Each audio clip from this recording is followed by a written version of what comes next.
प्रिय छात्रगण, आज हम लोग क्लास 10th के फिजिक्स में चैप्टर फर्स्ट को लर्न करने वाले हैं, जिस चैप्टर का नाम है प्रकाश का परावर्तन, रिफ्लेक्शन ऑफ लाइट।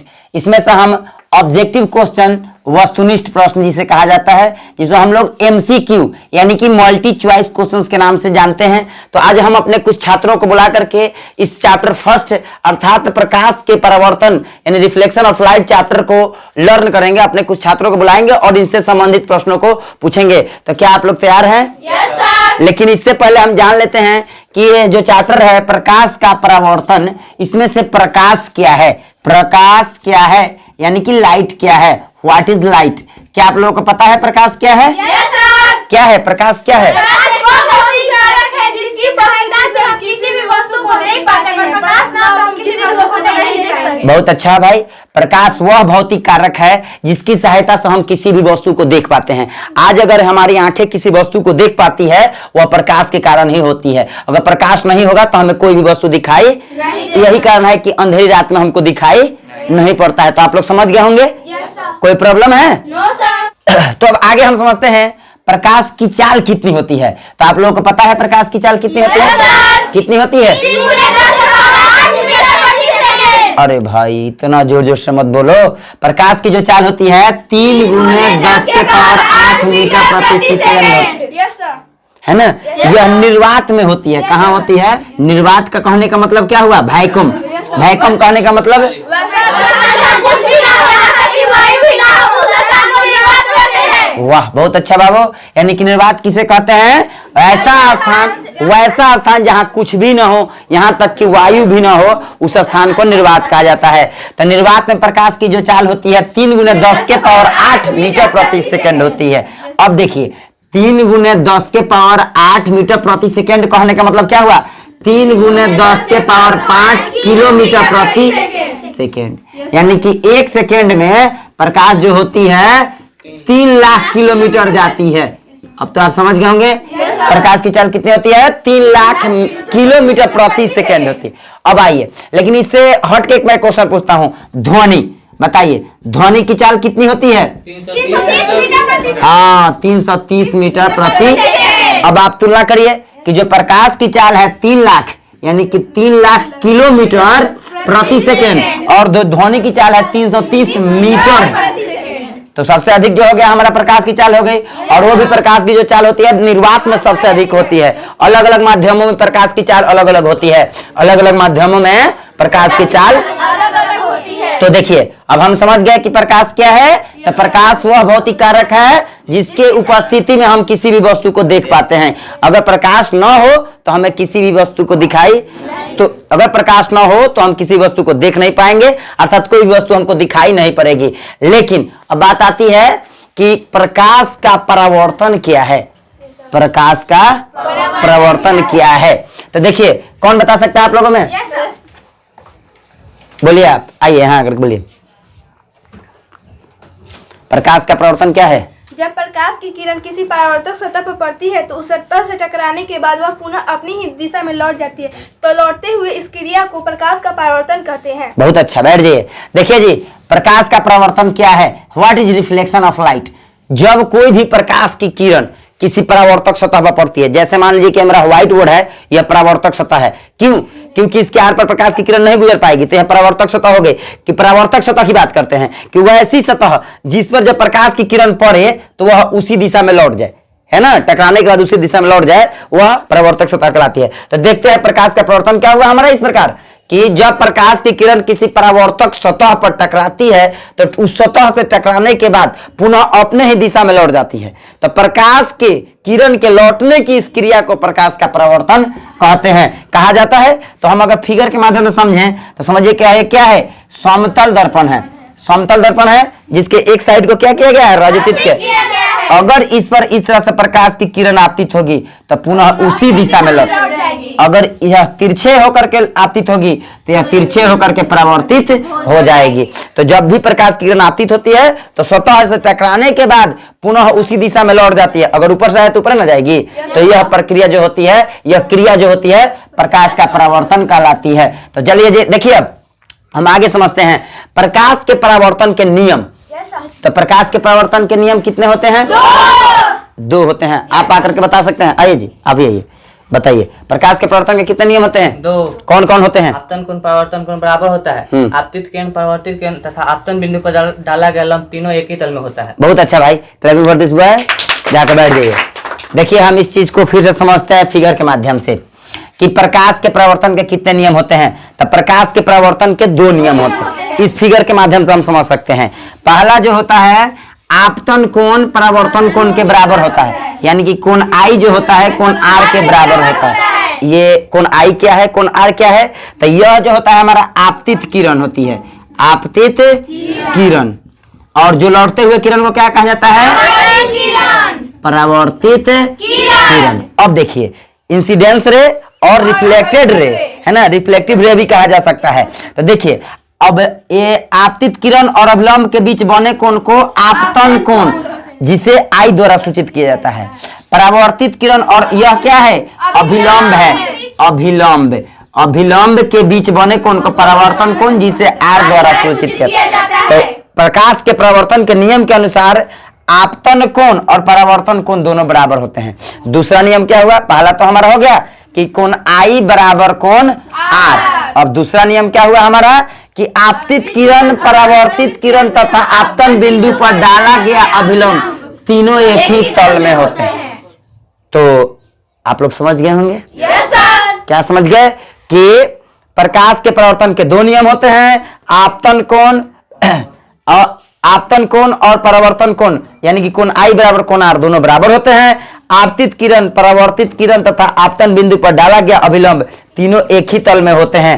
समझ में आ गया? आप लोग तैयार हैं? तो देखिए ये हो गया हमारा प्रकाश के परावर्तन के नियम।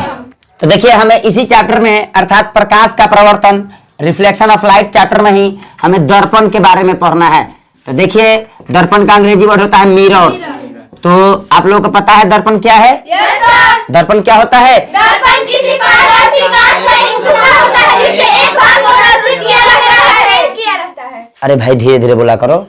देखिए दर्पण जो होता है किसी भी पारदर्शी कांच का टुकड़ा होता है जिसके एक भाग को रजतित किया रहता है। अब पारदर्शी का मतलब क्या होता है? जिसके आर पार हम आसानी से देख सकते हैं। वाह, पारदर्शी पदार्थ किसे कहा जाता है? तो जिस पदार्थ के आर पार हम देख पाते हैं उसे पारदर्शी पदार्थ कहा जाता है। आप लोगों को कोई प्रॉब्लम तो नहीं है ना? तो देखिए जब कोई भी पारदर्शी कांच का टुकड़ा ले लेंगे तो उसके एक भाग को अगर हम रजतित कर देते हैं तो हमारा दर्पण बन गया। तो दर्पण दो प्रकार के होते हैं। पहला जो होता है हमारा समतल दर्पण, समतल दर्पण यानी कि प्लेन मिरर। दूसरा जो होता है हमारा गोलीय दर्पण। क्या होता है? गोलीय दर्पण, स्फेरिकल मिरर, स्फेरिकल मिरर। यानी कि समतल दर्पण वैसी दर्पण होती है जिसकी परावर्तक सतह समतल अर्थात सीधी होती है, तो वह समतल दर्पण हो गया। जैसे कि यह सीधा है, इसके एक सतह को हम रचित कर दिए तो यह हमारा क्या बन गया? समतल दर्पण बन। लेकिन अब बात आती है गोलीय दर्पण की, तो वैसा दर्पण जिसकी सतह गोलीय होती है, स्फेरिकल होती है, वो गोलीय दर्पण कहलाती है। गोलीय दर्पण दो प्रकार के होते हैं, अवतल दर्पण, उत्तल दर्पण, यानी कि कॉनकेव मिरर और कॉन्वेक्स मिरर। तो आइए पहला देखते हैं कॉनकेव मिरर और दूसरा कॉन्वेक्स मिरर। हिंदी में क्या कहा जाता है? हम देखते हैं अवतल दर्पण और उत्तल दर्पण। दूसरा हमारा उत्तल दर्पण। उत्तल दर्पण। तो देखिए गोलीय दर्पण दो प्रकार के हो गए, अवतल दर्पण और उत्तल दर्पण, यानी कि there are two types of spherical mirror, first concave mirror और दूसरा का कॉन्वेक्स मिरर। लेकिन जो समतल दर्पण यानी कि प्लेन मिरर होता है वो एक ही प्रकार का होता है जिसकी सतह समतल होती है, समतल दर्पण कहलाती है। सीधी होती है, समतल कहने का मतलब सीधी होती है। तो आइए गोलीय दर्पण में हम हल्का हल्का थोड़ा सा इसकी परिभाषा को समझते चलते हैं। तो चलिए हम गोलीय दर्पण में सबसे पहले हम अवतल दर्पण को समझते हैं। तो देखिए वैसा दर्पण जिसके बाहरी सतह को रचित किया रहता है उसे अवतल दर्पण कहा जाता है। अगर कोई गोलीय दर्पण है और उसके अगर भीतरी सतह को रचित किया हुआ है तो वह उत्तल दर्पण कहलाता है। ध्यान रहे, यानी किसी गोलीय दर्पण का अगर बाहरी सतह रचित है तो वह अवतल दर्पण हुआ। कॉनकेव मिरर अगर उसके भीतरी सतह को स्थित किया हुआ है तो वह उत्तल दर्पण हुआ, कॉन्वेक्स मिरर। तो आप लोग समझ गए होंगे कि कॉनकेव मिरर क्या है और कॉन्वेक्स मिरर क्या है, अवतल दर्पण क्या है और उत्तल दर्पण क्या है। वैसा दर्पण जिसके बाहरी सतह को स्थित किया रहता है अवतल दर्पण कहलाता है, वैसा दर्पण जिसके भीतरी सतह को स्थित किया रहता है उत्तल दर्पण कहलाता है। तो देखिए इस तरह से हमारा जो हुआ आज प्रकाश का परावर्तन चैप्टर का हमने कुछ विवरण आपको बताया, विस्तृत रूप से बताया। लेकिन हम अब चलते हैं, शुरू करते हैं ऑब्जेक्टिव क्वेश्चन को। तो क्या आप लोग तैयार हैं? तो चलिए सबसे पहले गर्ल्स में से बुलाते हैं, आप लोगों में से कौन आएगा जो पहले चैप्टर को बताएगा? आइए, आप आइए। तो आप तैयार हैं? Yes sir. आपका नाम? खुशी कुमारी। खुशी कुमारी। आप किस विद्यालय में हैं? हरी जी अपर हाई स्कूल। अपहर भेल्दी सारण में है। गुड। आप तैयार किए हैं? Yes sir. मैं आपसे पूछूं? Yes sir. पहला क्वेश्चन है ऑब्जेक्टिव क्वेश्चन का, समतल दर्पण द्वारा बना प्रतिबिंब होता है वास्तविक, काल्पनिक, दोनों क और ख, और इनमें से कोई नहीं। काल्पनिक। समतल दर्पण में जो प्रतिबिंब होता है वो क्या होता है? काल्पनिक होता है। क्या होता है मैं थोड़ा सा आप लोगों को फिर समझा दूं, थोड़ा सा आप साइड हो जाइए। समतल दर्पण जो हमारा वह दर्पण होता है जिसके जो परावर्तक सतह होते हैं वो समतल होते हैं, वो समतल दर्पण कहलाते हैं। इसमें जो वस्तु का प्रतिबिंब बनता है वह काल्पनिक बनता है, लेकिन वस्तु के आकार के बराबर बनता है। आप लोग कोई प्रॉब्लम नहीं है ना बॉयज? आप लोग बाबू? नहीं, कोई बात नहीं, थोड़ा सा जोर से बोलिए। चलिए, तो जो हमारा पहला क्वेश्चन था कि समतल दर्पण द्वारा बना प्रतिबिंब होता है वह क्या होता है? काल्पनिक होता है, वर्चुअल होता है। प्रतिबिंब कितने प्रकार के होते हैं? वाह, बहुत अच्छा। देखिए जी, सबसे पहला काम हम आपको बता दें कि वास्तविक प्रतिबिंब, रियल इमेज है ना, और दूसरा का हमारा काल्पनिक प्रतिबिंब, काल्पनिक प्रतिबिंब, यानी कि हम इंग्लिश में लिखते हैं real image, virtual image, virtual image, image, image. ध्यान रहे ये जो हमारे प्रतिबिंब के प्रकार हो गए, दो प्रकार के हो गए, रियल इमेज और वर्चुअल इमेज। लेकिन उससे पहले हम समझ लेते हैं कि प्रतिबिंब होता क्या है। प्रतिबिंब क्या है आप बता सकते हैं? बताइए। किसी भी दर्पण या लेंस पर आपतित होने वाली किरणें परावर्तन या अपवर्तन के बाद जिस बिंदु को काटती है या काटती हुई मालूम पड़ती है उस बिंदु को प्रतिबिंब कहते हैं। चलिए हम प्रतिबिंब को समझते हैं। तो मान लीजिए कि हमारा एक अवतल दर्पण हो गया जिसके बाहरी सतह को किया हुआ है रस्थित, पॉलिश किया हुआ है, रस्थित किया हुआ, पेंट किया हुआ है। तो इसका एक प्रधान अक्ष भी होगा, ये ए बी हम मान लिए कि अवतल दर्पण है, इसका पी ध्रुव है, यहाँ एक मुख्य फोकस हो गया। अब इस पर अगर कोई भी किरण आपतित होती है तब परावर्तन के बाद जिस बिंदु पर काटती है ना, या काटती हुई मालूम पड़ती है, वही उस वस्तु का प्रतिबिंब बनता है। तो प्रतिबिंब समझ गए आप लोग? इमेज होगा कि किसी भी दर्पण या लेंस पर आपतित होने वाली किरणें परावर्तन या अपवर्तन के बाद जिस बिंदु पर काटती है, काटती हुई मालूम पड़ती है, उस बिंदु पर जो बनता है वह प्रतिबिंब बनता है, इमेज बनता है। तो प्रतिबिंब की परिभाषा हमारा क्लियर हो गया। तो प्रतिबिंब दो प्रकार के होते हैं, वास्तविक प्रतिबिंब और काल्पनिक प्रतिबिंब, रियल इमेज और वर्चुअल इमेज। चलिए अब हम दूसरा प्रश्न पूछते हैं आपसे, बताइए परावर्तन का कोण होता है। ऑप्शन है आपतित किरण और दर्पण की सतह के बीच का कोण, आपतित किरण और दर्पण की सतह के बीच खींचे गए विलंब के बीच का कोण, परावर्तित किरण और दर्पण की सतह के बीच का कोण, परावर्तित किरण और दर्पण की सतह पर खींचे गए विलंब के बीच का कोण। तो हम लोग पहले ही समझे थे कि आपतन कोण क्या होता है, परावर्तन कोण क्या होता है, लेकिन इस ऑप्शन में थोड़ा सा बहुत लेंदी करके दिया हुआ है, लेकिन घबराइएगा नहीं, ध्यान से आप बताइए परावर्तन का कोण क्या होता है। परावर्तित किरण तथा सतह के अभिलंब के बीच का कोण। यानी कि सबसे पहले मैंने बताया था कि यह कोई दर्पण है और ये तो समतल दर्पण है, इस पे कोई आपतित किरण हो रही है और इधर परावर्तित किरण जा रही है, तो आपतित का चिन्ह हो गया, ये परावर्तित, अभिलंब। तो परावर्तित किरण और अभिलंब के बीच जो कोण बना वो परावर्तन कोण हुआ। तो गुड। चलिए आपका ऑप्शन सही है, घ ऑप्शन होगा कि परावर्तित किरण और दर्पण की सतह पर खींचे गए अभिलंब के बीच का जो कोण होता है वो परावर्तन का कोण कहलाता है। चलिए प्रकाश के परावर्तन के कितने नियम होते हैं? प्रकाश के परावर्तन के 2 नियम होते हैं। वाह, आप बता सकते हैं क्या? Yes sir. बोलिए। आपतन कोण परावर्तन कोण दोनों बराबर होते हैं। आपतित किरण परावर्तित किरण तथा आपतन बिंदु पर डाला गया अभिलंब तीनों एक ही तल में होते हैं। बहुत अच्छा। चौथा प्रश्न बताइए, निम्नलिखित में से किस दर्पण द्वारा किसी वस्तु का वास्तविक प्रतिबिंब मिल सकता है? ऑप्शन है समतल दर्पण द्वारा, अवतल दर्पण द्वारा, उत्तल दर्पण द्वारा और तीनों प्रकार के दर्पण द्वारा। अवतल दर्पण द्वारा। अवतल दर्पण द्वारा, थोड़ा सा जोर से बोलिएगा। ये बिल्कुल बात सही है। हमारा जो अवतल दर्पण होता है, कॉनकेव मिरर, इससे वास्तविक प्रतिबिंब प्राप्त होता है। तो हमारा क्वेश्चन जो था कि निम्नलिखित में से किस दर्पण द्वारा किसी भी वस्तु का वास्तविक प्रतिबिंब मिल सकता है, तो वो होगा हमारा अवतल दर्पण द्वारा। चलिए हम लोग का साइड चेंज हो गया है, हम आपसे पांचवा प्रश्न पूछते हैं। निम्नलिखित में से किस दर्पण द्वारा किसी वस्तु का आभासी प्रतिबिंब प्राप्त किया जा सकता है?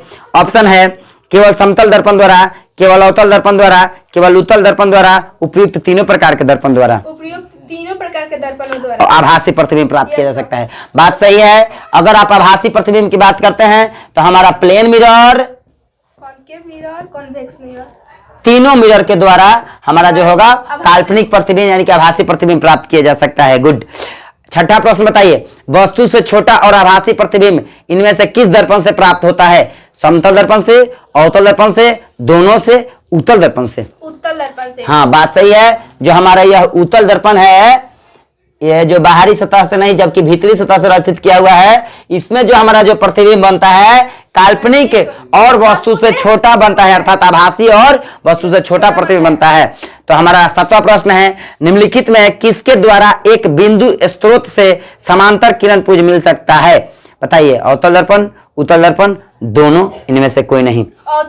अवतल दर्पण द्वारा हमें एक समांतर किरण पुंज मिल सकता है। बिल्कुल सही बात। चलिए आठवां प्रश्न है, कहां पर स्थित होने से वस्तु का प्रतिबिंब अवतल दर्पण के फोकस पर बनता है? अनंत पर। अनंत पर स्थित होने पर वस्तु का जो प्रतिबिंब होता है उसके फोकस पर बनता है।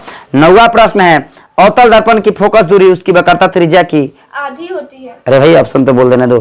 बिल्कुल सही है, आधी होती है। बिल्कुल सही बताया आपने कि जो फोकस दूरी होती है उसकी वक्रता त्रिज्या की आधी होती है। तभी तो हम कहते हैं कि a बराबर r/2 या r बराबर 2f। हाँ, बहुत अच्छा। Clapping for this girl. आप जाइए, अब मैं दूसरे किसी को बुलाता हूं। चलिए जी, इन्होंने कुल 9 प्रश्नों के उत्तर दिया। अब आप लोग में से कोई बॉयज में से कोई आएगा जो आकर के प्रश्नों का जवाब? आप आइए, आप बताएंगे।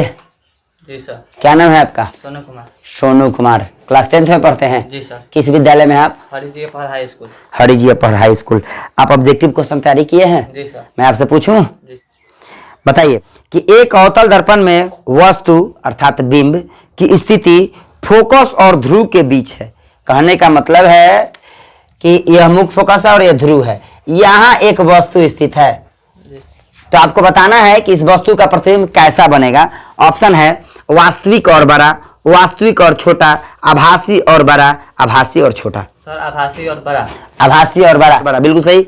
चलिए अगला प्रश्न है, किसी अवतल दर्पण द्वारा आभासी यानी कि काल्पनिक सीधा और आवर्धित प्रतिबिंब तब बनता है जब वस्तु की स्थिति होती है। ऑप्शन है वक्रता केंद्र पर, वक्रता केंद्र से परे मतलब वक्रता केंद्र से अलग, फोकस और वक्रता केंद्र के बीच, दर्पण के ध्रुव और मुख्य फोकस के बीच। सर दर्पण के ध्रुव और मुख्य फोकस के बीच। ये बिल्कुल बात सही है। अभी हमने बताया था कि जब कभी भी अवतल दर्पण के मुख्य फोकस और ध्रुव के बीच कोई वस्तु होती है तो दर्पण के पीछे उस वस्तु का प्रतिबिंब बनता है और वह काल्पनिक और आवर्धित बनता है। बिल्कुल सही। अब अगला बताइए, मोटर गाड़ी के चालक के सामने लगा रहता है समतल दर्पण, उत्तल दर्पण, अवतल दर्पण, एक पतला लेंस। सर उत्तल दर्पण। उत्तल दर्पण। उत्तल दर्पण का उपयोग बता सकते हैं?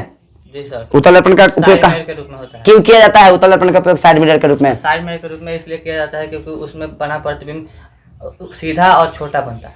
यस, ऐसा बनने से क्या होगा, गाड़ी के पीछे से अगर बड़ा वाहन यानी कि बड़ा गाड़ी आ रहा होगा तो ड्राइवर है जो चालक है उसको दिखाई पड़ जाता है, इसलिए साइड मिरर के रूप में उत्तल दर्पण का उपयोग किया जाता है। बहुत अच्छा। अगला क्वेश्चन बताइए, उत्तल दर्पण द्वारा बना प्रतिबिंब होता है काल्पनिक और उल्टा, काल्पनिक और सीधा, वास्तविक और उल्टा, वास्तविक और सीधा। काल्पनिक और सीधा। यानी कि बिल्कुल बात सही है। उत्तल दर्पण में हमारा जब भी ये जो हमारा उत्तल दर्पण है इसमें जब भी कोई वस्तु का प्रतिबिंब बनेगा वो क्या बनेगा भाई? काल्पनिक और सीधा बनेगा। ठीक है, चलिए बहुत अच्छा। अब अगला प्रश्न मैं आपसे पूछूं? जी सर। आप तैयार हैं? जी सर। बताइए, दाढ़ी बनाने में किस प्रकार के दर्पण का उपयोग किया जाता है? सर अवतल दर्पण। अवतल दर्पण का उपयोग दाढ़ी बनाने में क्यों किया जाता है? सर क्योंकि उसमें छोटे छोटे चीज का प्रतिबिंब बड़ा बड़ा दिखाई देता है। वाह, तो हमारा जो दाढ़ी है वो छोटा है इसलिए उसको बड़ा देखने के लिए अवतल दर्पण का उपयोग किया जाता है। बहुत अच्छा। बताइए, अब एक दर्पण से किसी भी दूरी पर रखी एक वस्तु का सीधा प्रतिबिंब ही प्राप्त होता है, वह दर्पण हो सकता है। यानी कि कोई दर्पण है उसमें हमेशा सीधा प्रतिबिंब बनता है, तो बताइए तो दर्पण क्या है? उत्तल और समतल दर्पण दोनों हो सकता है। समतल और उत्तल दोनों दर्पण होता है। भाई ऑप्शन भी नहीं बताया दिया ना आपने, बहुत अच्छा। अब बताइए संबंध F बराबर R/2 सत्य है उत्तल दर्पण के लिए, परंतु अवतल दर्पण के लिए नहीं। उत्तल और अवतल दर्पण दोनों के लिए। अरे भाई ऑप्शन तो बता देने दीजिए, तो आप थोड़ा सा शांत रहेंगे। मैं ऑप्शन बताऊंगा और प्रश्न फिर से बोल के बताऊंगा, क्योंकि कुछ बच्चे हमारे जो है यूट्यूब से पढ़ते हैं उनके लिए। प्रश्न सुनिए ध्यान से। हमारा जो संबंध है F बराबर R/2 उत्तल दर्पण के लिए सही है परंतु अवतल दर्पण के लिए नहीं। दूसरा ऑप्शन है अवतल दर्पण के लिए सही है परंतु उत्तल दर्पण के लिए नहीं। उत्तल तथा अवतल दोनों प्रकार के दर्पण के लिए है, न उत्तल दर्पण के लिए है न अवतल दर्पण के लिए। उत्तल तथा अवतल दोनों प्रकार के ये बात सही है कि जो हमारा F बराबर R/2 जो हमारा संबंध है यह कॉनकेव मिरर और कॉन्वेक्स मिरर दोनों मिरर अर्थात अवतल दर्पण और उत्तल दर्पण दोनों के लिए सत्य है। बिल्कुल सही। तो बाबू अब हम आपसे एक नेक्स्ट क्वेश्चन पूछेंगे, वो आपका लास्ट क्वेश्चन होगा। क्या आप तैयार हैं? जी सर। बताइए एक गोलीय दर्पण द्वारा बने प्रतिबिंब का आवर्धन m, आवर्धन को m द्वारा सूचित किया जाता है, स्मॉल लेटर m, ऋणात्मक है। इसका अर्थ है यह है कि ऑप्शन है वस्तु से छोटा प्रतिबिंब है या वस्तु से बड़ा है या सीधा है या उल्टा है। सर उल्टा है। उल्टा है, यानी कि जो प्रतिबिंब है वो क्या है? वस्तु से उल्टा है, तो m जो होगा आवर्धन जो होगा ऋणात्मक होगी। बहुत अच्छा, ठीक है आप जाकर बैठ जाइए। तो मैं उम्मीद करता हूं कि आप लोग इस वीडियो से बहुत कुछ सीखे होंगे। तो आप लोग समझ गए हैं ना बाबू? Yes sir. कोई प्रॉब्लम तो नहीं है? No sir. अगले वीडियो में हम इससे आगे पढ़ेंगे। तो मैं YouTube से पढ़ने वाले छात्रों को सिर्फ यही कहूंगा कि यह हमारा एक छोटा सा प्रयास है जो कि हम लाइव क्लास कर रहे हैं, अपने बच्चों से कुछ प्रश्नों को पूछ रहे हैं। तो आज हमने फिजिक्स चैप्टर का जो चैप्टर फर्स्ट पढ़ा, यह आपको वीडियो कैसा लगा आप कमेंट करके जरूर बताइएगा। अगर आप इस चैनल पर नए होंगे तो हमारे इस चैनल को सब्सक्राइब करना नहीं भूलिएगा। धन्यवाद।